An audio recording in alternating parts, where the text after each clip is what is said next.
منذ القدم والإنسان كيستعمل تقليد الأحداث والخيال ديالو باش يتعلم ويطور من راسو.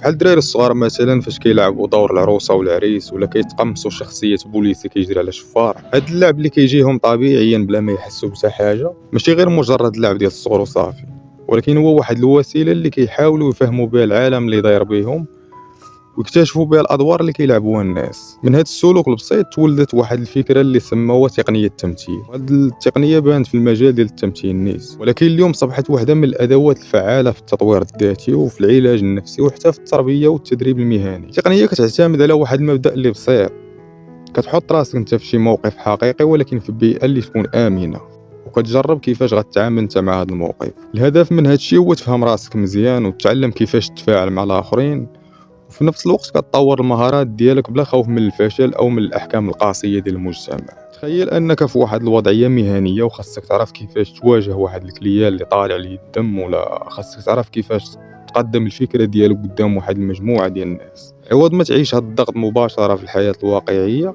كيمكن لك تستعمل تقنيه التمثيل اللي كتخليك تحاكي نفس التجربه مع شي صديق ولا مجموعه ديال الاصدقاء اللي كترتاح معاهم. كتجرب كيفاش غتهضر معاه وكتلاحظ كيفاش غتكون ردة الفعل ديالو، الاخطاء اللي كتوقع فيها، وفاش كيسالي التمرين كتحلل الاداء ديالك وكتشوف شنو هما الاغلاط اللي درتي وشنو هو اللي خاصو يزيد يتحسن.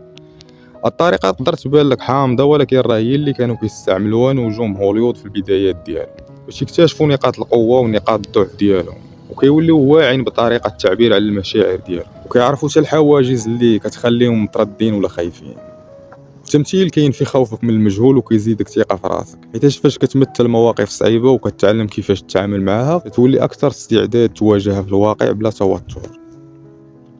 من غير هادشي كيتحسن التواصل ديالك سواء بلغه الجسد ولا بالكلمات اللي كتختارها، وكتعلم كيفاش تشوف المواقف من واحد الزاويه اخرى وكتعامل معها بواحد الصبر وتفاهم كبير. هاد التقنيه راه ما محدوداش غير في شي مجال معين، مي تقدر تستعملها باش تطور من شخصيتك وتواجه كاع المخاوف ديالك في الحياه وتحسن العلاقات ديالك مع الناس اللي دايرين بك. في النهايه كيف ما قلت لك هاد التقنيه ديال التمثيل تقدر تبان لك غير لعب، ولكن هي في الحقيقه راه واحد المفتاح اللي غيعاونك تفتح بوابه الفهم النفسي العميق وتبدل بزاف ديال الحواجز الوهميه اللي كتعطلك، وتعلم ما تخافش من الغلط. حيت التجربه ديالك كانت في واحد البيئه اللي امنه، وهذه هي اول خطوه للتغيير الواقعي.